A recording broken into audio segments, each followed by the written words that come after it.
Olá, nessa aula de Teoria Geral dos Contratos, vamos estudar juntos a extinção contratual, mas uma parte da extinção contratual, a extinção normal e a extinção advinda de causas anteriores à execução do contrato.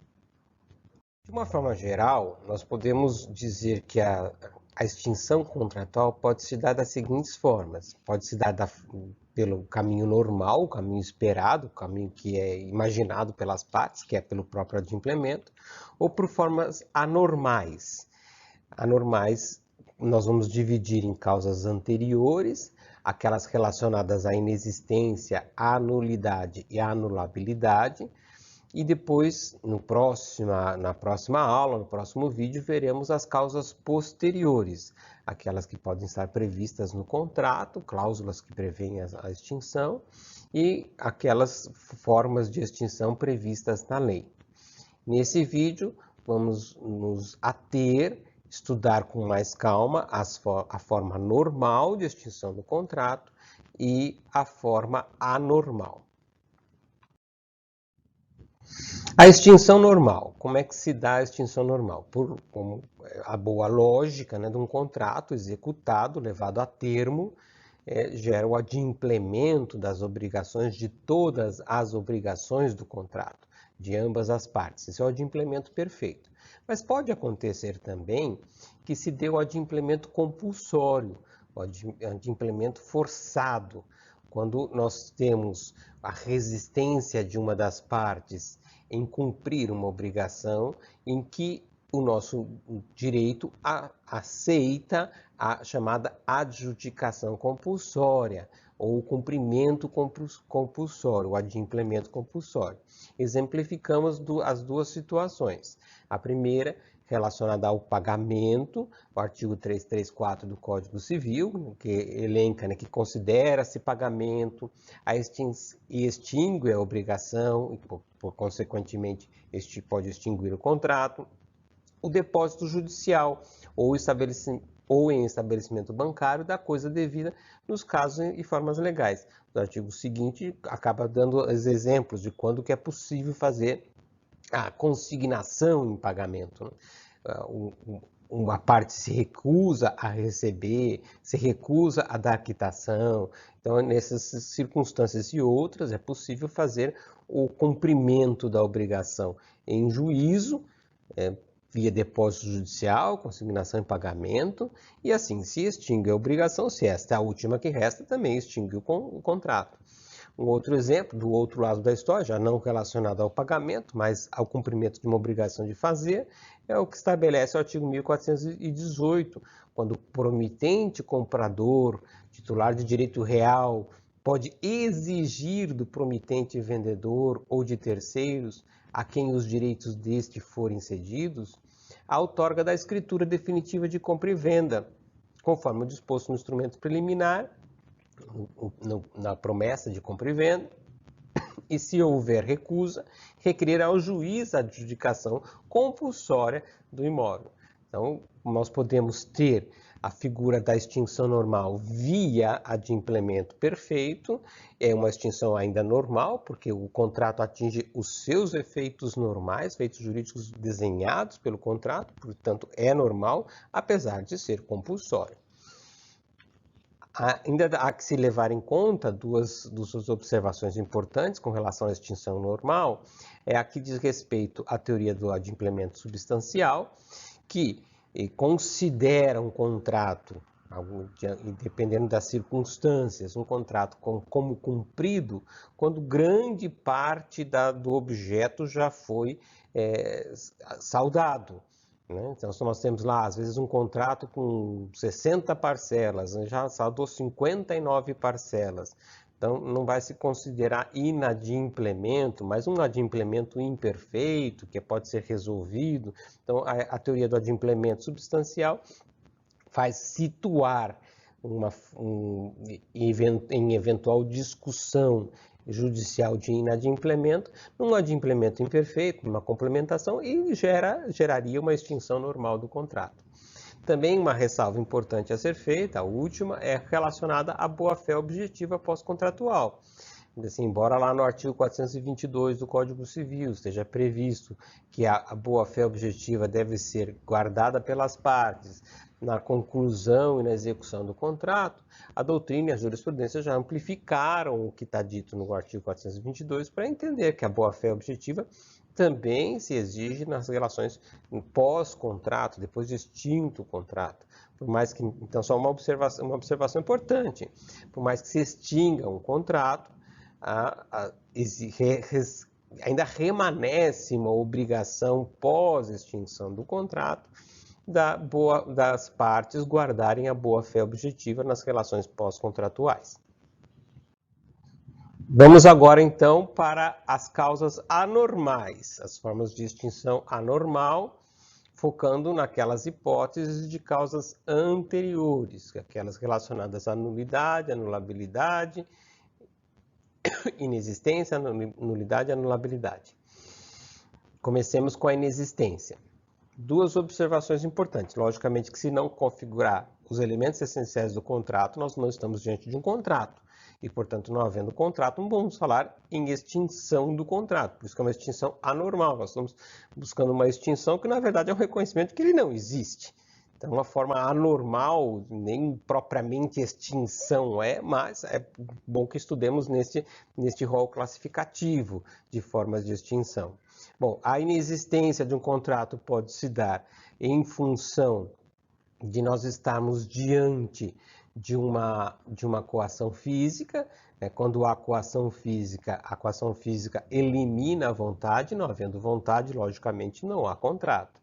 E uma outra hipótese que gostaria de chamar a atenção também, embora a questão da inexistência seja uma questão que abrange todos os elementos essenciais do contrato, mas um outro ponto importante a se destacar é com relação àquela condição natural dos contratos reais que exigem a entrega da coisa para que o contrato se forme. Então, aqueles contratos que são chamados e classificados pela doutrina como reais e que, na verdade, a doutrina os classifica porque a lei assim o faz, porque se a lei não faz esta exigência da entrega como elemento de existência do contrato, o contrato será consensual.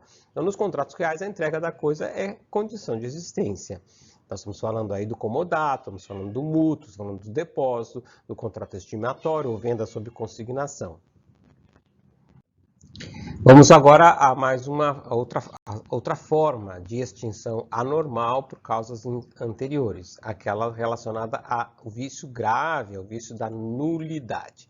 O artigo 166 do Código Civil estabelece as hipóteses de nulidade. 166 mais o 167, veremos, são um rol de causas de nulidade do contrato.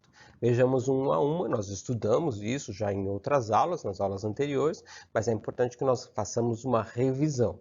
O curso, esse tema de extinção do contrato, logicamente ele é complexo em função inclusive disso, porque é preciso a gente retomar todo o conteúdo já estudado para a gente mergulhar um pouco mais nas consequências extintivas desses institutos estudados. Então comecemos pelo artigo 166, inciso 1, que fala que é nulo o contrato celebrado por absolutamente incapaz. Lembramos que absolutamente incapaz de exercer pessoalmente os atos da vida civil são os menores de 16 anos. Assim, desde que nós alteramos a normativa brasileira em função de proteger melhor as pessoas com deficiência, nós reestruturamos a capacidade civil dentro do nosso ordenamento. E algumas coisas precisam ser prestadas bastante atenção.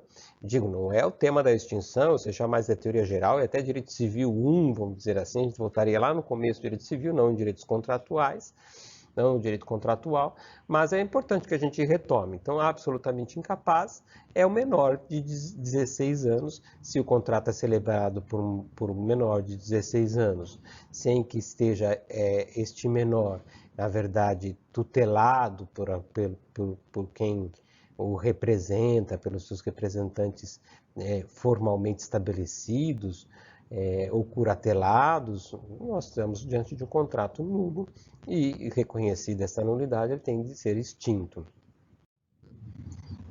Agora vamos ao artigo 166.2. quando nós estudamos a questão de que é nulo o contrato celebrado com um objeto ilícito, o objeto ilícito, aquele que não é permitido ao direito, o objeto que é impossível para a parte atingir aquele objeto, aquilo que se imagina no contrato, ou indeterminável. Cuidado só com relação à observação de que não é objeto indeterminado, indeterminável. Assim, se é possível no decorrer do andamento do contrato determinar o objeto, nós não estamos diante dessa hipótese de nulidade. Faço uma observação importante que a gente tem que associar com este raciocínio, é aquilo relacionado ao encargo ilícito impossível, né, que considera-se não escrito, ou seja, inexistente, o encargo ilícito ou impossível, mas, vejam o finalzinho do artigo 137, salvo se constituir um motivo determinante da liberalidade, caso em que se invalida o negócio jurídico. Então, nós temos o objeto ilícito, impossível, indeterminável, como uma hipótese de nulidade, assim como temos o encargo ilícito ou impossível determinante, como também uma hipótese de nulidade. O 166.3, artigo 166.3, que fala do motivo determinante ilícito. Se o motivo determinante para ambas as partes é ilícito, nós estamos diante de uma causa de nulidade. A ressalva que faço, para que a gente relembre dos nossos estudos anteriores, é que o que diz, o que se relaciona exatamente ao artigo 140, que está lá tratando do erro. O falso motivo só vicia a declaração de vontade quando expresso como razão determinante. Aqui, a nossa normativa civil, o Código Civil, está preocupado com o motivo ser uma causa de erro, um vício de vontade, algo que veremos mais adiante, o que é uma das causas de anulabilidade. No entanto, esta disposição normativa levou a nossa doutrina, a nossa jurisprudência, por consolidar o entendimento de que o motivo não integra como elemento essencial do contrato. Nós diferenciamos causa de motivo, causa integra o contrato, mas motivo não. O motivo só integra o contrato quando ele está expresso, quando o motivo que leva as partes a celebrar o contrato está expresso. Então, é preciso fazer esse acréscimo. O artigo 166, inciso 3º, ele nos fala que o motivo determinante ilícito para ambas as partes é causa de nulidade. Então, a ressalva que nós fazemos é que esse motivo determinante ilícito para ambas as partes tem de estar expresso no contrato, por uma soma de interpretação doutrinária. Vamos mais adiante. No artigo 166, nós identificamos ainda no inciso 4º, a desobediência à forma prescrita, a forma que é exigida pela lei para determinado contrato. Exemplifico o artigo 819, que fala que a fiança dar-se-á por escrito e não admite interpretação extensiva. Ou seja, se um contrato de fiança não estiver escrito, ele é um contrato nulo. Não existe, nosso direito não admite, porque é uma forma prescrita, estabelecida pelo direito, que o contrato de fiança tem que ser por escrito.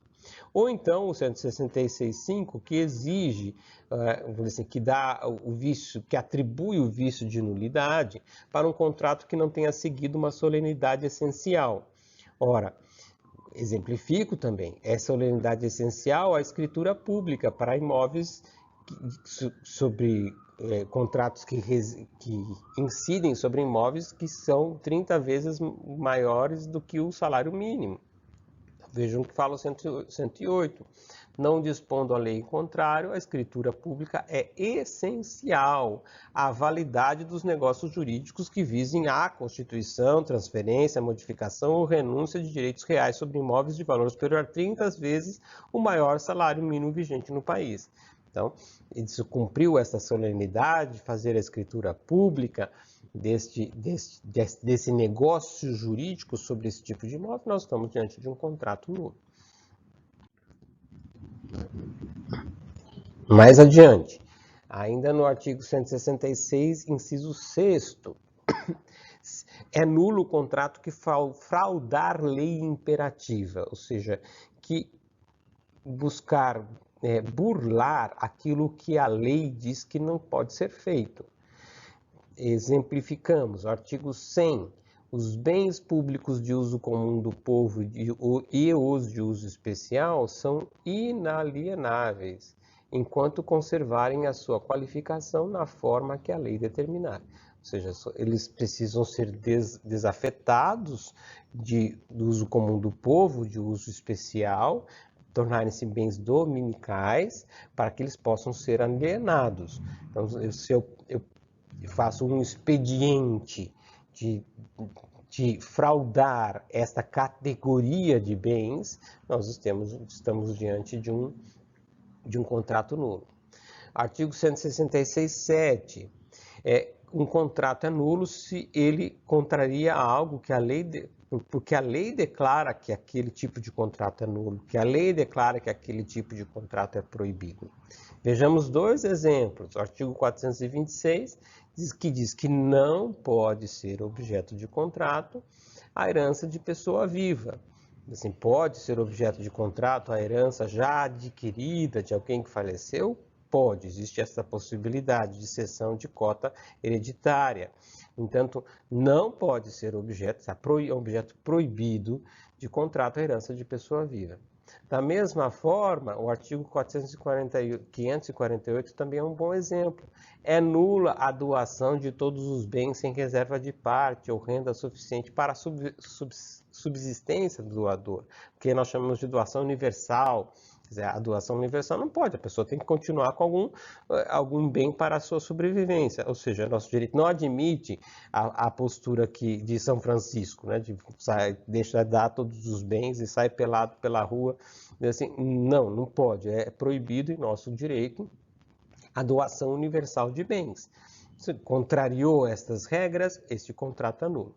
E, por fim, o artigo 167, que estudamos também em aulas anteriores, o vício da simulação, esse vício social da simulação, em que nosso direito optou por também atribuir àquele contrato simulado o vício de nulidade.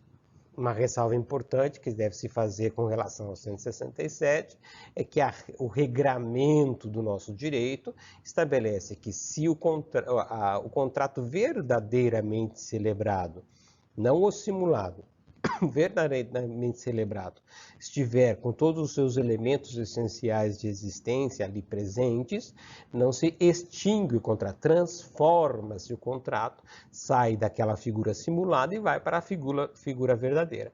Mas se não estiverem presentes esses elementos todos, aí sim deve-se extinguir a relação contratual pelo vício da nulidade. Vamos agora para outra categoria, né? Vimos a inexistência, vimos a nulidade, agora precisamos ver a anulabilidade. Aquelas hipóteses de extinção que dependem de um prazo prescricional, de serem impugnadas pelas pessoas interessadas, para que realmente se utilize esta via para ser a extinção do contrato. Ultrapassado o prazo para a impugnação do vício de anulabilidade, os contratos se convalidam e, convalidados, já não serão mais causa de extinção. Então, enquanto estamos no prazo de impugnação da anulabilidade, aqui nós temos também um conjunto de hipóteses que permitem a extinção do contrato em função de se reconhecer um vício de validade, o vício da anulabilidade. Começa o artigo 171 do nosso Código, dizendo que será anulável aquilo que for especificado em lei como anulável. Então, aquilo que for especificado em lei, nós exemplificamos. Artigo 496 do próprio Código Civil. Diz que é anulável a venda de ascendente a descendente, salvo se os outros descendentes e o cônjuge do alienante expressamente houverem consentido. Então, a venda de ascendente para descendente, sem o consentimento do cônjuge e dos outros descendentes, ele é anulável.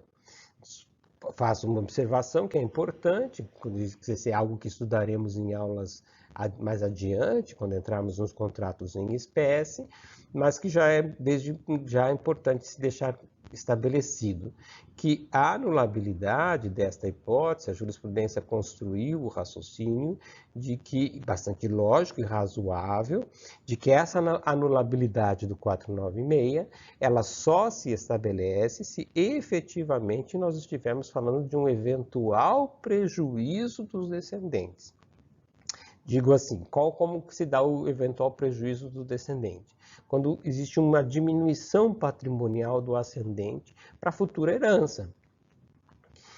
Diminuição patrimonial. Então, se eu vendo o bem acima do valor do mercado, ou pelo valor do mercado, não há diminuição do patrimônio, é simplesmente troca de algo que não está disponível, que fica disponível porque tem o dinheiro. Então, nas operações de venda entre ascendente e descendente, que são objeto de anulação possível pelos descendentes, são aquelas que estão num valor a menor daquilo que é estabelecido pelo mercado, senão não há prejuízo a ser protegido. Outra hipótese é do 1649, que fala que a falta de autorização do cônjuge, né, não suprida pelo juiz quando necessária, né, torna anulável o ato praticado, podendo o outro cônjuge pleitear-lhe a anulação até 2 anos depois de terminada a sociedade conjugal. E aqui nós temos um prazo até elastecido de prescricional, porque o prazo não é da venda da operação de alienação, é a partir do término da sociedade conjugal. E as hipóteses são do artigo 1647, que estabelece a outorga uxória, né, da mulher ao marido, ou da outorga marital, do marido para a mulher. Quando um ou outro faz a venda, é preciso haver concordância, ou outorga ou autorização do outro cônjuge, salvo se eles estiverem casados no regime de separação absoluta de bens. Mas isso também é uma coisa que estudaremos mais adiante. Mas vejam, começamos a anulabilidade com esta hipótese.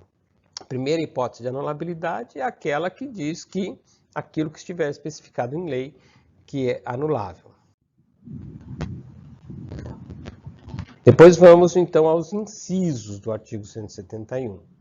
O artigo 71 começa, o inciso 1º, falando do relativamente incapaz sem assistência, um contrato celebrado com relativamente incapaz, logicamente sem a sua assistência, ele efetivamente tem um vício que pode ser anulado por aqueles prejudicados. Lembramos que no artigo 4º do nosso Código Civil ficam estabelecidos quem são os relativamente incapazes, aqueles que estão entre 16 e 18 anos, a primeira hipótese, os ébrios habituais, e os viciados em tóxico, aqueles que por causa transitória ou permanente não puderem expressar ou exprimir a sua vontade, os pródigos, né, aqueles que não conseguem mais deixar de gastar o seu patrimônio. E ainda no parágrafo único fala da capacidade dos indígenas, que será regulada por legislação especial. Claro que isso também é objeto do começo do curso de Direito Civil, mas é importante que a gente relembre aqui algumas coisas que são importantes, impactantes, né? Então, por exemplo, a incapacidade dos pródigos, dos ébrios habituais, dos viciados em tóxicos, ou até mesmo aqueles que estão acometidos por uma transitória incapacidade, dependem de uma intervenção judicial. Depende de uma ação judicial para identificar a interdição de direitos. Outro ponto importante, a capacidade dos indígenas está estabelecida no Estatuto dos Índios, o Estatuto dos Indígenas, que é a Lei 6.001 de 73. O que foi estabelecido para os indígenas? Que eles têm uma necessária assistência da FUNAI. A FUNAI acompanha os seus atos na vida civil, salvo se estes mesmos indígenas buscarem o seu reconhecimento de capacidade civil. Quando eles atuam com assistência, são vistos como relativamente incapazes. Quando eles atuam sem assistência, o regime que lhes cabe é o absolutamente incapaz, As consequências jurídicas é como se ele fosse absolutamente incapaz quando está sem assistência. Quando está com assistência, ele é relativamente capaz. E a assistência torna válida aqueles atos da vida civil. Mas também o índio pode buscar o seu reconhecimento de capacidade civil. Então, tem esses regimes peculiares. A observação final que faço nesse item importante é que nós estamos falando que é anulável o contrato celebrado por relativamente incapaz sem assistência, ou seja, se estivermos diante da tutela constituída e realmente acompanhando, ou mesmo sem a instituição da tutela por via judicial, a representação legal estabelecida dos pais, os responsáveis, se estivermos diante da curatela, como no caso das pessoas interditadas, né, o curador acompanhando o ato negocial, então também não temos anulabilidade. Ou quando nós temos, não houver um instituto, né, instituído na defesa das pessoas com deficiência, da tomada de decisão apoiada. A pessoa com deficiência não é mais vista como relativamente incapaz, saiu esta hipótese, né, por reforma do artigo 4º, saiu lá do inciso 2º, né, do artigo 4º, a hipótese da pessoa com deficiência, mas se instituiu em nosso regime jurídico a tomada de decisão apoiada. A pessoa com deficiência tem que buscar a tomada de decisão apoiada para que assim esteja protegido os seus atos na vida civil. Vamos adiante. É preciso também lembrar que o artigo 5º, parágrafo único, estabelece hipóteses de cessação para os menores de sua incapacidade. Então, para usarmos o motivo da anulabilidade do relativamente incapaz sem assistência, não pode estar configurados uma das hipóteses de sua emancipação, né? O inciso 1º do parágrafo único, que fala justamente da emancipação dada pelos pais ou por juiz. O inciso 2º, que é o maior de 16, que ele já não é mais relativamente incapaz, ele casou.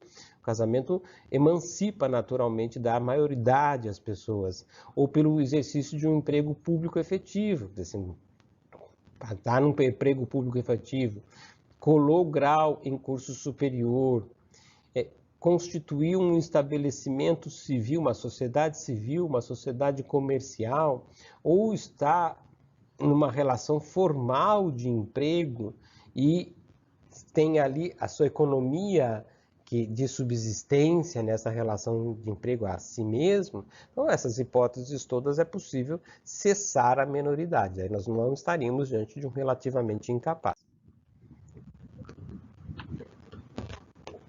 Dando sequência, o artigo 171, inciso 2º do Código Civil, elenca um conjunto de vícios, todos no 171 2º, que são vícios de vontade e que afetam o contrato, dando este vício de anulabilidade. Começamos com o erro, que na verdade está regulado mais à frente, para explicar o que é o erro, né? Já lá nos artigos 138 a 144, também vimos esses vícios de vontade todos em aulas anteriores, mas aqui retomamos só a ideia essencial para que sirva inclusive de revisão deste conteúdo que vimos na aula especificamente de vícios da vontade. O que é o erro? É a defeituosa representação sobre o objeto do negócio, sobre uma pessoa ou sobre um direito que se leva em conta para formar e manifestar a vontade, em consequência, concluir um acordo. É o que nós chamamos na outra aula de irracionalidade espontânea. Mas vamos adiante. No mesmo inciso 2º, o dolo, que está regulado no artigo 145 a 150, que é o artifício empregado por alguém, por ação ou por omissão, para que outrem, enganado, também se opera a falsa representação, como no erro, venha a emitir seu consentimento em contratar ou em contratar de determinada forma especial. Nós chamávamos isso lá nas aulas anteriores de irracionalidade provocada. Então, diante da irracionalidade espontânea ou da irracionalidade provocada, é possível alegar a anulabilidade e reconhecido este vício de validade, nós atingimos a extinção do contrato. Sabemos também, porque estudamos isso já lá na aula de vícios da vontade, que há consequências possíveis de salvamento dos contratos. Mas aqui o nosso objeto não é esse salvamento, o objeto desta aula é extinção, a possibilidade de extinção. Continuando, o mesmo artigo 171, inciso 2º, fala da coação moral e do estado de perigo. A coação moral, que é aquele diferente da coação física, lembremos, porque a coação física lá é causa, a gente viu nessa aula, inclusive, que é causa de inexistência do contrato e não de validade. A coação moral psicológica é aquele que acaba por gerar um consentimento, né? O consentimento é obtido pela via da violência moral, que provoca um temor iminente e considerável de dano. Pela violência moral, cria-se esse temor e é desse temor que nasce o contrato. Por isso que este contrato tem este vício. E o estado de perigo, que é um temor também, que é também uma forma de temor, no artigo 156, que é uma parte contratual em grave perigo real ou putativo, ou seja, imaginado, sente-se, e a outra parte percebe este sentimento, conhece esse sentimento, né? Premida por uma necessidade de salvamento e celebra um pacto com uma prestação exorbitante. Então, vejam, esses são os elementos de configuração do estado de perigo. Tanto na coação moral há um temor, quanto no estado de perigo há um temor. Por isso que é interessante ver essas duplas, né? A gente vê a dupla erro e dolo, porque lá nós temos ambas irracionalidades, né? Uma espontânea e outra provocada, e nesta hipótese nós estamos diante de dois temores que geram este vício de validade. Um temor decorrente de uma violência moral e um outro temor decorrente de uma imaginação ou realidade concreta de um grave perigo, e vai buscar, então o salvamento gera a celebração de um pacto com prestações exorbitantes. Mais um passo, vamos para a lesão. Todos esses institutos estão elencados na sequência, separados por vírgula, no artigo 171, inciso 2º. Então agora vamos para a lesão. Artigo 157 do nosso Código. E depois para a fraude contra credores, que é a última hipótese desse artigo 171, inciso 2. A lesão, quando uma parte contratual, sob premente necessidade ou por inexperiência, esse é o elemento subjetivo da lesão, se obriga a alguma prestação manifestamente desproporcional ao valor da prestação oposta, ao tempo da celebração.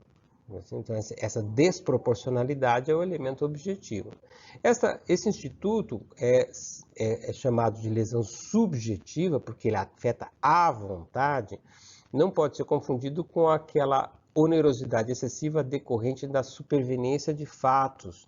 Depois de celebrado o contrato, podem advir novos fatos supervenientes à celebração do contrato e disto nascer uma onerosidade excessiva. Esta onerosidade excessiva, lá mais à frente da superveniente, é chamada de lesão objetiva.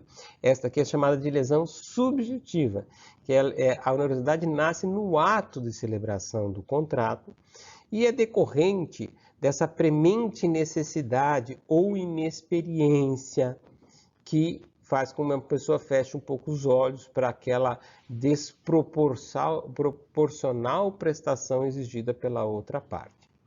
O artigo 171.2 é da fraude e a última hipótese, né, dessas causas anormais que percorremos, a fraude contra credores, regulamentada no 158 até o 165, e que estabelece, né, são vários artigos, mas é interessante que já vejamos o artigo 158, que ali já tem o núcleo conceitual.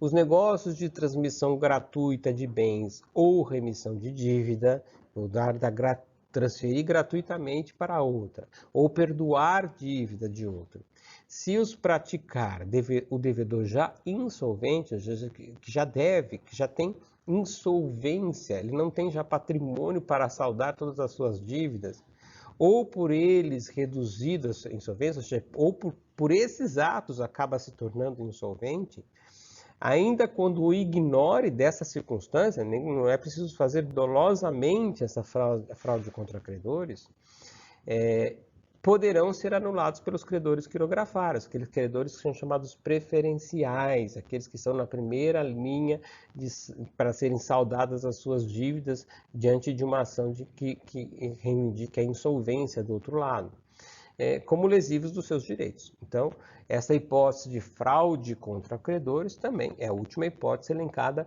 de causa de anulabilidade. Vejamos, então, nós temos 3 hipóteses amplas e com várias subespécies de extinção anormal. A extinção anormal é aquela que não foi imaginada, um contrato tecnicamente é imaginado para ser cumprido. Então, a extinção anormal não tem o cumprimento, mas são extinções anormais ancoradas em causas anteriores ao próprio execução do contrato. Elas estão ali no momento da celebração do contrato, todas elas são impossíveis de serem encontradas. Este tipo de causa de extinção deve levar, como o nosso ordenamento nos dá a solução, podem levar à extinção do contrato. Quando é possível equilibrar, saldar o vício, aí o nosso ordenamento, trabalhando com a ideia do princípio da conservação dos contratos, dá possibilidades de salvamento. Mas se não houver possibilidade de salvamento, são causas de extinção, sim. Exemplo, né? Por exemplo, no caso de lesão, se depois é desproporcional, mas se a outra parte aceitar a redução do seu proveito, se salva o contrato. Então, é possível em vários desses institutos, mas isso vimos em aulas anteriores, o salvamento. Aqui nós fizemos uma lista para que a gente tenha bem claro todas as possibilidades normais, né, e anormais, mas anormais focando naquele momento da celebração do contrato ou antes da execução do contrato, que podem dar aso à extinção contratual. Na próxima aula veremos as causas posteriores, os depois da celebração, posteriores nesse sentido. Depois da celebração pode acontecer coisas que geram fatos ou exercício de vontade que gera extinção do contrato. Mas isso veremos na próxima aula. Até lá!